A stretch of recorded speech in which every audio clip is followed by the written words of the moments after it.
Saudações, pessoal, canal Informar Direito, canal Informar Direito, a sua sintonia inteligente no YouTube. Vamos voltando aqui com a terceira parte do estudo sobre a lei de tortura.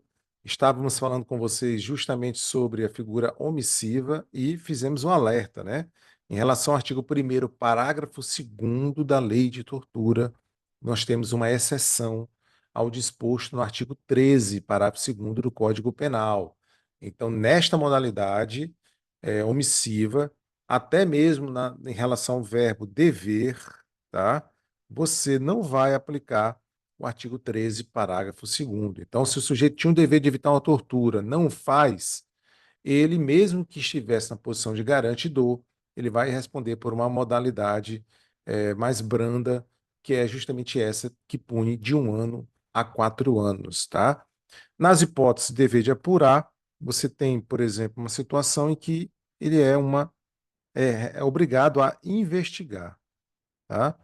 Ele é obrigado a investigar a prática da tortura, mas ele opta por não fazê-lo. Nesse particular, ele obviamente ele não tem o poder de evitar o resultado da tortura, mas por sua omissão, né, para o futuro, isso pode fazer com que você tenha aí uma impunidade em relação à prática de crimes de tortura e, com isso, ela possa se fazer cada vez mais presente, né?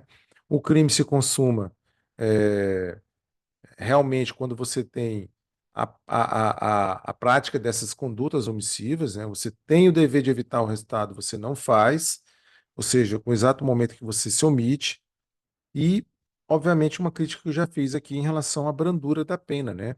Convenhamos, 1 a 4 anos é muito pouco, especialmente quando você tem na própria lei de tortura um resultado mais grave para quem comete o crime de tortura em si, tá? As formas qualificadas pelo resultado, elas estão previstas no artigo 1º, parágrafo 3º da lei de tortura. Vem cá, se resulta lesão corporal de natureza grave ou gravíssima, pena de reclusão de 4 a 10 anos. Se resulta a morte, é de 8 a 16 anos. O entendimento majoritário é no sentido de que, mesmo se tratando de um crime qualificado pelo resultado, nós estamos aqui apenas trabalhando com a figura préter-dolosa, ou seja, você tem dolo em relação à prática da tortura, mas culpa em relação ao resultado morte ou, no caso, lesão grave, né? É, lesão grave prevista aí no dispositivo legal, tá bom? É um entendimento majoritário, não faria muito sentido você admitir dolo e dolo, né? Situações que a gente pode trazer para vocês. Obviamente, eu estou fazendo aqui um comparativo, né?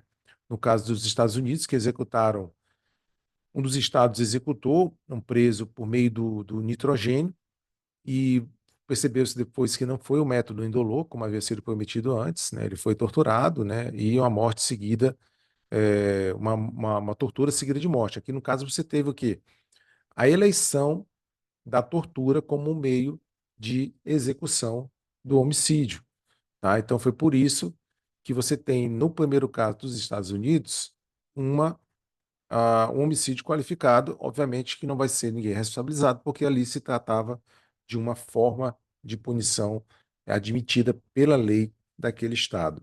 Outra situação, e aí sim caracteriza crime, né? A nossa conjuntura, a nossa lei, é a morte daquela pessoa que foi detida, né? Depois se provou que ele tinha problemas de saúde mental também, por dois policiais rodoviários federais que simplesmente o trancafiaram com muita truculência, com muita violência numa viatura, jogaram um spray e fecharam a viatura, a pessoa se debatendo, mesmo assim eles não abriram, então assim, também é uma execução, tá? Você não tem uma tortura, uma morte culposa, você tem uma execução, afinal de contas não havia nenhuma forma de sair um ar daquela viatura, e o sujeito foi a óbito naquelas circunstâncias.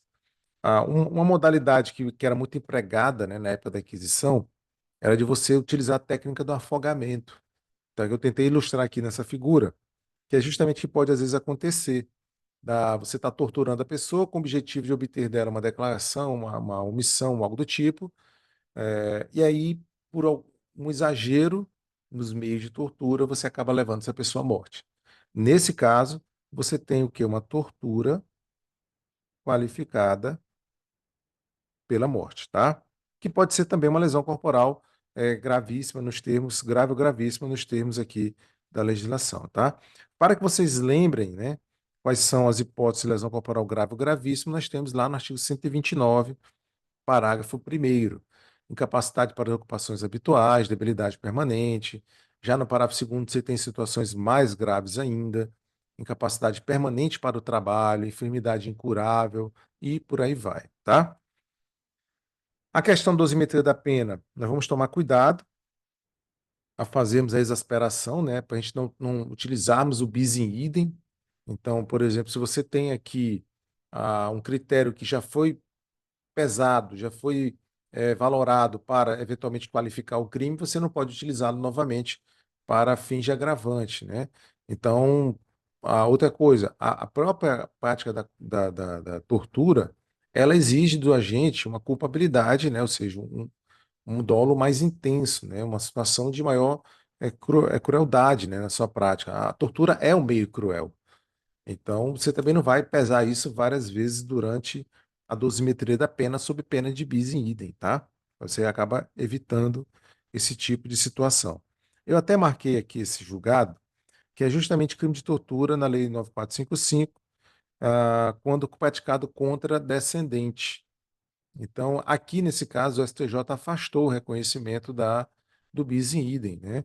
Ele entendeu que, nesse caso, você tem, obviamente, pelo fato da tortura ter sido praticada contra um descendente, ela merecia ou justificava um rigor ainda maior na punição, né? Observa-se uma maior censurabilidade na conduta do réu, uma vez que ele cometeu o crime de tortura contra sua própria filha adolescente. E aí ele vejam que ele violou vários, né, deveres aqui em relação a essa filha, e obviamente é uma pessoa mais vulnerável em relação ao sujeito ativo, enfim. E a prática da tortura sempre, sempre é mais motivo de repúdio, motivo de reprimenda, tá? Mas, enfim, apesar dessas decisões contraditórias, vamos tomar esse cuidado na hora de falarmos em dosimetria da pena. Tá? Tudo devidamente justificado para evitar o bis in idem. Causas de aumento de pena, nós temos aqui aquela quando o crime é cometido por agente público, quando cometido contra criança, gestante, portador de deficiência, adolescente ou maior de 60 anos, tá? Maior de 60 anos não é o mesmo que idoso, tá? Idoso é a partir de 60 anos. A pessoa completou 60 anos, ela já é idosa. Então a lei fala maior de 60 anos. Tome cuidado com essa pegadinha boba que pode cair em algum concurso, até mesmo no exame da ordem também.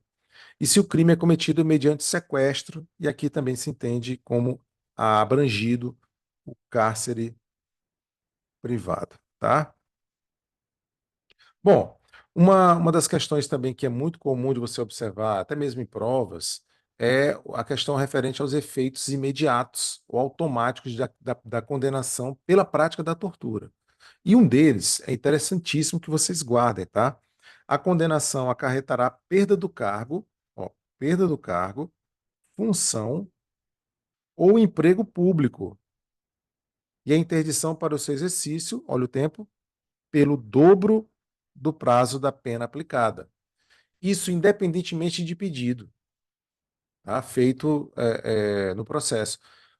Foi condenado pela tortura, já é um efeito automático da condenação à perda do emprego, do cargo, etc., além do tempo, né, de interdição, ou seja, você não vai mais poder, durante esse período de 2 anos, perdão, pelo período que duplica a pena aplicada, então se a pena for de 10 anos, você vai ficar 20 anos longe do funcionalismo público, né, de emprego público, justamente porque você praticamente se valeu da condição de funcionário público para praticar tortura. Isso não pode ser admitido em nenhuma hipótese, especialmente por conta de todos os compromissos nacionais, internos ou internacionais que o Brasil assumiu para no sentido de vedar, proibir a prática da tortura. Por ser um crime equiparado a hediondo, tá? A tortura não vai admitir fiança, não vai admitir indulto, graça, tá? E aí, em relação ao regime inicial fechado, a gente tem que lembrar que a lei não pode impor qual é o regime inicial de cumprimento de pena aqui, sob pena de violação ao princípio da individualização da pena, tá? Então, nesse particular, o dispositivo da lei de tortura que trata do regime inicial de cumprimento de pena, ele foi tacitamente revogado, tá? Tanto porque depois nós tivemos uma alteração posterior da lei dos crimes hediondos. E, por fim, para fechar esse nosso debate aqui, algo mais importante, nós temos que mencionar para vocês que, diferentemente da regra adotada no Código Penal, no que tange ao princípio, a prática da tortura, nós vamos aplicar o princípio da extraterritorialidade, tá? O que significa isso?